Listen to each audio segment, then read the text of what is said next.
Hey folks, welcome back to the Edupedia world, and I am Abhinay Gupta. So today again we will be continuing with the standards on auditing, and the standard under consideration for today's lecture would be SA 620, which is using the work of an auditor's expert, right? And we have already had 2 lectures on this. So if anybody who has missed out on those 2 lectures, please go on, review those, and then come back to this, because it is a continuation of what we have already discussed in the previous 2 lectures, right? And for the rest who have been continuing with me with all the lectures behind this, for them let us start with the provisions of this standard. So we have already completed the scope and the objective, the non-applicability, the responsibility and the objectivity of the auditor. Further, we have done with few definitions which are stated by the standard, that was the auditor's expert, what is expertise, and what do you mean by management's expert, right? So what is the distinction between the two is very clear with you. Now we have started with the requirements as well, and we had discussed the first 2 requirements, that is determining the need of an auditor's expert, and then along with it we have also discussed the nature, time and extent of the audit procedures. Right, so these are the contents that have been covered in detail in the previous lectures.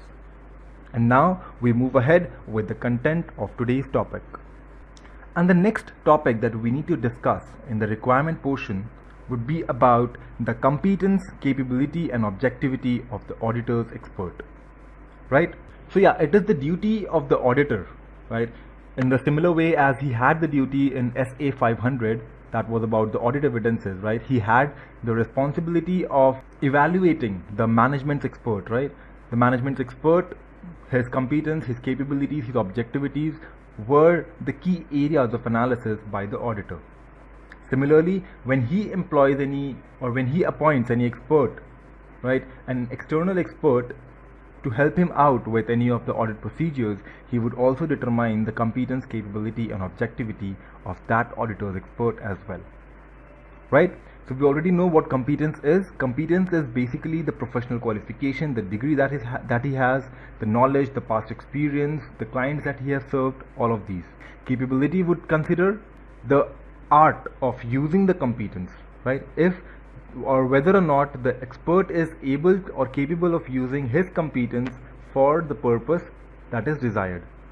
And objectivity over here, right, in case of the auditor's expert, would require the inquiry about the interest and relationship that the expert has with the client entity. So objectivity would basically also include the possible effect of the bias, right, or if there is a conflict of interest, right, or is the auditor's expert's decision at any point of time is influenced by anybody else, right? And basically when the influence has an effect on the professional or the business judgment of that expert. So we have already discussed it a lot of time that yes, the auditor's responsibility is to judge these 3 things, the competence, capabilities and objectivities.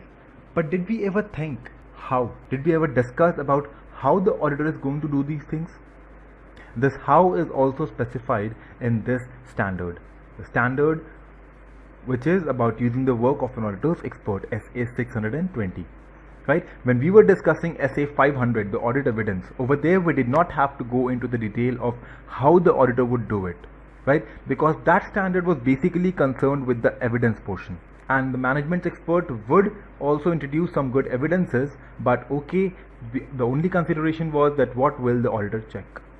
But over here, since we are talking entirely about the auditor's expert, we would also go on to discuss how will the auditor actually analyze the competence, capability and the objectivity of the auditor's expert. So this conclusion about the competence, capability and objectivity by the auditor would come from various sources, right?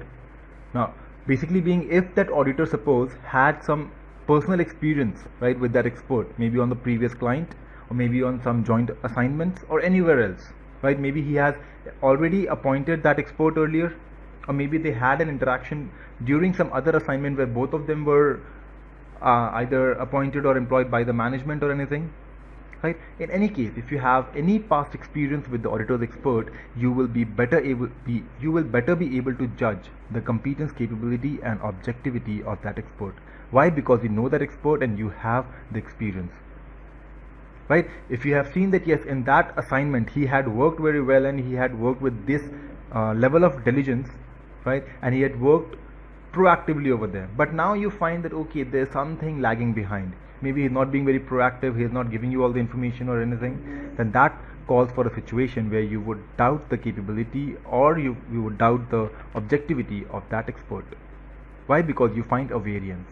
But if everything goes very well and you have seen that okay, earlier we have had a very good report from this expert, and now also with his working we are satisfied that he is moving towards the same direction, right? Apart from that, once you have any discussion with that expert over any topic that you want him to analyze, then with that discussion itself you come to understand whether or not he will be capable of doing it. Why? Because you throw certain questions on him based on your experience in the past, and the auditor's expert, that expert will have to tackle your question. He'll tell you of how he is planning to go ahead with it, what are the procedures he would follow, what are the ways he would gather the evidences. And if you think that okay, the procedures or the ways or the bent of mind, the direction that the auditor's expert is following, if that is appropriate, then you would go ahead with it, right? But what if you did not have any past experience with the expert? Neither did you work on the same assignment, nor the discussion is being of a good help, because maybe you do not have yourself a good idea about that field. So you have nothing to discuss or judge that expert on. So what is it that you would apply? What is the procedure that you would apply in this situation when the above two situations that we have discussed, they fail? So again, in this situation, you go on to discuss with the other auditors or the people who are familiar with the expert, maybe inside or outside your firm, right? If you have any other partner in your same firm or the senior manager, director in the same firm, and you know that that person during his engagement at any other client had involved this particular expert, so you would go ahead, you would give him a call or you would drop him a mail and you would ask him, right, what is the objectivity and the capability of this expert? Because competence you would have definitely checked before appointing him, right? So that auditor or that partner of your own firm would give you an insight about the expert, or otherwise if no one in your firm had an experience, look out for people who had an experience with that expert, right? It is very easy to get it. When you ask the expert what are the other assignments you have done, you would already know that who were the auditors on those assignments, right? And when an auditor discusses with you about the competence or the capability of any auditor's expert, that is not any breach of confidentiality, right? Because you are not sharing any client information. You are having a general discussion over a view that you have formed on the auditor's expert, right? Not discussing any particular instance that you faced with the client, right? That would be of great help. And if you have any knowledge about his qualification, the membership of the professional body that he is into, or any license that he has obtained for that practice or something, if you have a background detail or knowledge about that particular qualification or the license, then you can very well judge his competence. And if you don't know anything about it, please Google it or refer to any other auditor who has a knowledge about it, right? Or you can ask anybody in the industry, what is the value of the qualification, right? If you know he is a company secretary or he's a cost and work accountant and stuff, those are very reputed qualification, and that would obviously go ahead to confirm his competence. Moving ahead, the auditor would also rely upon the books written by the expert or any document, right? Anything published about that expert anywhere in any notification, any newspaper, any books, right? Any evidences on anywhere else, any representation, any references, right? The auditor would also refer to those notes and rely and think and decide about the capabilities of that expert, right? And the last thing again is the auditor firm's quality control procedures and policies, where if the expert is an internal person, right, then you would determine his competence and capabilities based on.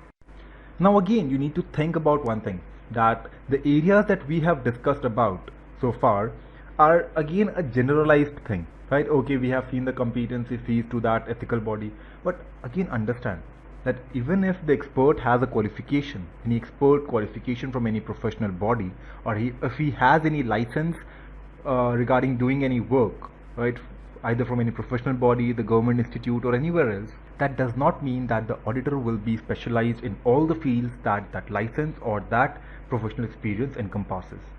Now let's, for example, take your case, right? You being an auditor. There are some auditors who are expert in statutory audit, others may be expert at tax audit, some may be expert at internal audit, some may be expert at the group audit and limited reviews and stuff. So it depends on what specialization that auditor has, apart from holding the degree of chartered accountant. So similarly, when you are judging the competence of an auditor's expert, you will also have to judge the area of speciality within that expert's field. Right? If there are 10 areas that he can manage having that qualification, what is his area of speciality, what is he been doing in the past for the maximum amount, and where has he gained some reputation? Right? Again, I would take an example that is already given to you by the statute over here. The example states about the actuary.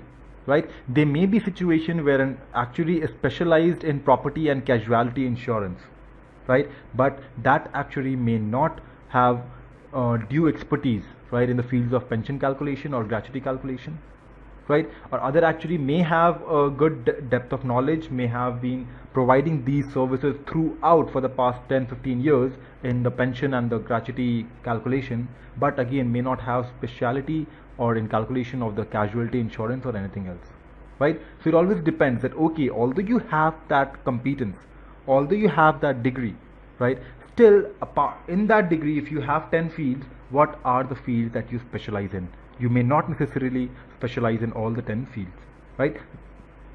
So that is again a detailed consideration about the same matter, right? And the reason why I have to get into such detailed discussion is because you may need it while writing your answers in the examination, right? There can be a trick question because it is always case study based. That, okay, there was an actuary, you know that he has been qualified from the relevant institute, he has the license, degrees and everything, right? But in the past he has always been dealing with calculations of gratuity and leave encashment, and now you are employing him or you are appointing him, and in the previous paragraph it had already mentioned that you are appointing him for the purpose of casualty insurance. I'm just taking an example of a question, right? That can be the situation, and you will just see, okay, he is an actuary, he has the competence, right? Capability, okay, nothing has been mentioned in the question, so we will assume that he is capable, and we'll write the areas that how we discuss or how we analyze his capability and objectivity, and we say, okay, he is a correct person, which will actually be a fatal answer. Why? Because there is a possibility that the actuary had never been into any casualty insurance valuation or verification, right? So how do you judge him? And you say, okay, he's an actuary, he has 10 or 15 years experience, and hence his competence is at the appropriate level, and okay, we assume his capability and objectivity to be appropriate, and hence we'll consider him to be a good expert and stuff. That will go wrong, right? That is why you need to analyze things in detail. So although we are taking some time on this standard, but we are trying to encompass all the relevant things that have been specified by the institute. Because if that is mentioned in the standard, right, you can have questions based on that. Now, there can also be one more way of evaluating it, right? These things, I'm not pointing it down in bullet points because these are not bullet points, right? These are some detailed discussions, so please pay attention to what I'm talking about, right? There's nothing given on your screen about it, because if I cannot go on and writing all the content over there. So, if you are actually trying to evaluate the expert's competence, right, okay, he may have detailed knowledge about the particular thing as well. Now maybe if we are talking about the gratuity, the actuary may have a detailed experience in calculating the gratuity and providing you the relevant data, but maybe he has been providing the data, or he has been in parallel with the Companies Act always, but now for your audit consideration you are auditing a banking institution, right, governed by the Banking Regulation Act, RBI Act and etc. things. So maybe there is a possibility that you will have to go via the route mentioned in the RBI Act or the Banking Act, if they say something, right? I'm not telling you that, yeah, they are saying something about it, but, and that is a hypothetical example that I'm using, right? Which means to say, okay, you are referring to one financial reporting framework, but that is not the exact financial reporting framework that the actuary has been performing with. Like his past experience, the past records that you are checking, for that he has always referred to some different financial reporting framework. and his model, his procedures may not be in line with the financial reporting framework that you are following right now. Right? So even that would be a risky situation if you analyze and say that yes, he is capable of doing it. Whereas whatever calculation he is giving you will not be useful for you because he has made those calculations and he has given his data and result based upon some other financial reporting framework. So you will have to judge whether he has the knowledge of the FRF that you are using, whether he knows about the assumptions that he has to make in this, right? Whether he has any basic knowledge about this FRF. If it does not have it, then just because he can calculate the gratuity via any mean, you will not employ him or you will not appoint him as an auditor's expert, right? Now then further, you also have to go ahead to evaluate, right, whether there is any change in the condition, right, whether there is any change in or there is any unexpected event that has come up that would actually force you to change your evaluation about the auditor's expert. Right? Maybe you had appointed or you had involved the expert with your work, having considered or having some regards to the situation or the events that prevailed in the beginning of the audit.